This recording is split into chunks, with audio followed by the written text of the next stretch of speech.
Now, it's been brought to my attention that some people don't know how to make protein oats, which is mental because if you go to the gym, this is an absolute staple.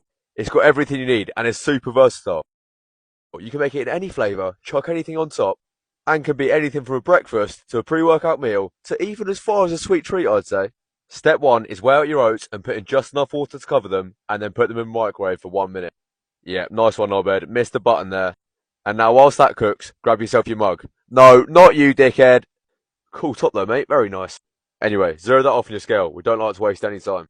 And about this point, it's time to give your oats a stir. They might be looking a bit watery at the minute, but just you wait. And that's why we put them in for a little bit longer this time. We're looking at about 110, 115.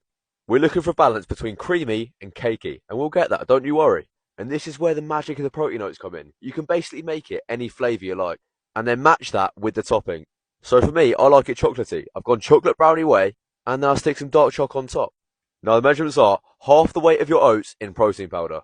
I'm telling you, it's tried and tested and it's never failed this. Here we are, they should come out looking nice and thick.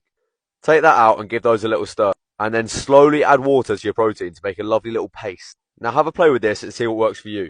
This is a step that gives it the consistency that you're looking for. Grab yourself a fork and give that a mix until it's nice and combined. As I said, I like mine quite thick, so I look for a paste kind of texture. But again, it's up to you. Be your own person, do what works for you. And it goes without saying, we get that over the top of our oats. And then make sure you soak that mug, because otherwise there's no chance that protein's coming off, I'm telling you.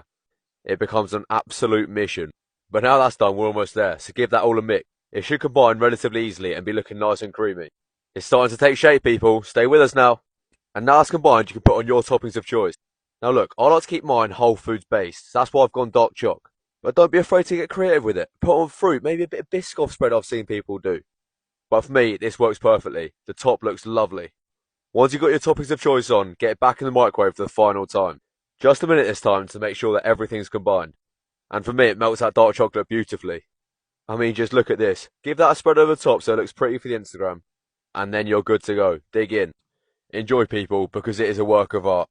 And a tip from me, if you're not putting fruit on top, then I like to pair mine with an apple. And if you're smart, eat your fruit whilst making the oats. It works perfectly. But let me know in the comments, how do you make your protein oats? For more recipes like this, drop me a follow, control the controllables. See you later.